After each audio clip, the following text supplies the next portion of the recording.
এই ভদ্রলোকের নাম হচ্ছে তাওসিফ ইসমাম। জার্সি নাম্বার 10 দেখে অনেকেই ভাবতে পারেন উনি দলের সবচেয়ে গুরুত্বপূর্ণ খেলোয়াড়, তবে তা না। অনেকেই ভাববেন উনি হয়তো ফরওয়ার্ড, তবে তা না। উনি একজন মিডফিল্ডার, কখনো অ্যাটাকিং মিডফিল্ডার, কখনো ডিফেন্সিভ মিডফিল্ডার, আবার কখনো সেন্টার মিডফিল্ডার। ওনার ন্যাচারাল পজিশন উনি নিজেও জানেন না। এসব কাহিনী যত উল্টাপাল্টা লাগছে তার চেয়েও বেশি অবাক লাগবে ওনার গুরুর নাম শুনলে।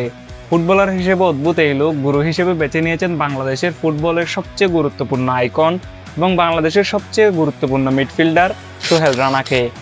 সেই সাথে উনি মারাত্মক লেভেলের দেশপ্রেমিক একজন মানুষ। ওনার কাছে সর্বকালের সেরা মিডফিল্ড হচ্ছে বাংলাদেশের মিডফিল্ড। ওনার পছন্দের বাংলাদেশের পছন্দের মিডফিল্ড নিয়ে আজকের এই video. So let's kick off. এই বছরের 25শে মার্চ হামজা নামক এক অজানা মিডফিল্ডারের অভিষেক হয় বাংলাদেশের জার্সি গায়ে। এই ঘটনা চোখে পড়তেই অনেকেই ইমোশনাল হয়ে গিয়েছিলেন। হামজা নামক এই ফুটবলার বাংলাদেশের হয়ে খেলবেন, এমনটা ভাবতে অনেকেই ইমোশনাল হয়ে পড়েছেন। তাদের মতো আমিও ইমোশনাল হয়ে গিয়েছিলাম, তবে আমার ইমোশনাল হওয়ার কাহিনী অনেকটাই ভিন্ন। হামজা খেলবেন সে কারণে না, বরং আমাদের সেই আইকনিক মিডফিল্ড আর দেখা যাবে না, এমনটা ভাবতে অনেকেই ইমোশনাল হয়ে পড়েন। কি ছিল না আমাদের এই মিডফিল্ডে? হৃদয়ের সাথে সোহেল রানা স্কয়ার। হৃদয় মোটামুটি ডিফেন্সিভলি সলিড, বাট বাকি দুজনের কথা না বলাই ভালো। 2024 সালে অস্ট্রেলিয়ার সাথে ম্যাচে ঘরের মাঠে বাংলাদেশ 2-0 গোলে হারে। অস্ট্রেলিয়া বড় দল, হারতেই পারে। তবে সবচেয়ে অবাক করা বিষয় হচ্ছে ওই ম্যাচে আমাদের 3জন মিডফিল্ডার মিলে পাস খেলেছেন মোট 45টা। 3জন মিলে একটা কি পাসও জেনারেট করতে পারেননি। ফুটবল ওয়ার্ল্ডে বর্তমানে যেখানে খেলা কন্ট্রোল করে মিডফিল্ডাররা, সেখানে আমাদের মিডফিল্ডাররা যেন খেলা কন্ট্রোলই করতে পারে না। স্প্যানিশ মিডফিল্ডার পেদ্রি একাই 90-95টার মতো পাস খেলেন এক ম্যাচে।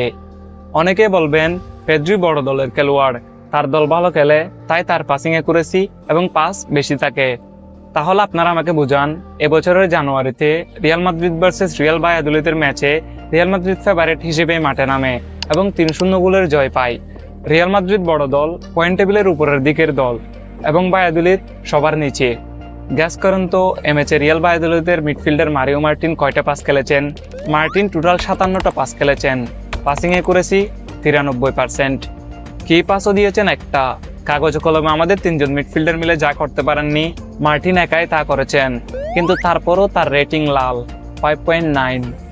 হৃদয় এবং সোহেল রানা স্কয়ার যেভাবে মিডফিল্ড কন্ট্রোল করেন তা হচ্ছে 2014 সালের অস্কারের সেই গোলটার মতো, পুরাই ইউজলেস। এবার আসল গল্পে আসি। হামজা নামক সেই অজানা ফুটবলার এসে আমাদের সেই আইকনিক মিডফিল্ডার ট্রাইতে ভাগ বসিয়েছেন। প্রথম ম্যাচ খেলেই 2টা কি পাস দিয়ে ফেলেছেন, সেই সাথে ঝুলিয়ে দিয়েছেন রানা স্কোয়াডদের ভাগ্য। বিগত কয়েক বছরে ওনারা যেভাবে বাংলাদেশের মিডফিল্ড কন্ট্রোল করেছেন তা ছিল অবিশ্বাস্য, অকল্পনীয়। আমি কখনো বুঝতেই পারিনি যে বাংলাদেশের মিডফিল্ড নামে কোনো শব্দ রয়েছে।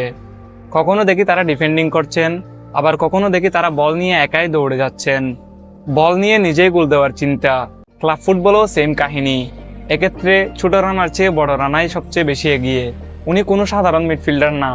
জাভি, ইনিয়েস্তা, ক্রুস, মদ্রিচ সবাইকে একসাথে মিক্স করলে যে প্রোডাক্ট তৈরি হবে উনি সেই প্রোডাক্ট। সেই সাথে ওনার আরেকটা অ্যাডভান্টেজ, ওনার মধ্যে নেইমারের ছায়া খুঁজে পাওয়া যায়। আমার মাঝে মাঝে মনে হয় উনি হয়তো অনেক বেশি ভিডিও গেমস খেলেন। অপোজিশনকে হয়তো উনি মনে করেন ভিডিও গেমের এআই বট। গেমে যেমন ইজিলি বল নিয়ে টান মারা যায়, নিজের ইচ্ছা মতো স্কিল শো করা যায়, উনি তা বাস্তব জীবনে ট্রাই করেন এবং বারবার ব্যর্থ হন। আপনার ইচ্ছা যদি হয় ন্যাশনাল টিমে খেলার, কিন্তু আপনি ফুটবল একেবারেই পারেন না, আপনি ভাববেন রানা ভাইয়ের কথা, এত বাজে ফুটবলার ন্যাশনাল টিমে চান্স পেলে আপনি কেন পাবেন না? যতই যাই বলেন, বাংলাদেশের মিডফিল্ডে আমি রানা ভাইকে খুব শীঘ্রই চাই, কারণ বাংলাদেশের মিডফিল্ড ভালো খেলবে এটা ভাবতেই কেমন অদ্ভুত লাগে। সে অদ্ভুত ফিলিংস দিয়ে শেষ করছে আজকের ভিডিও। রানা স্কোয়ার ভাইদের জন্য শুভকামনা রইল। Good bye. তবে সবচেয়ে অবাক করা বিষয় হচ্ছে ওই ম্যাচে আমাদের 3জন মিডফিল্ডার মিলে সবচেয়ে অবাক করা বিষয় হচ্ছে ওই ম্যাচে আমাদের 3জন মিডফিল্ডার মিলে উনি কেবল সোহেল রানা নন, ডান।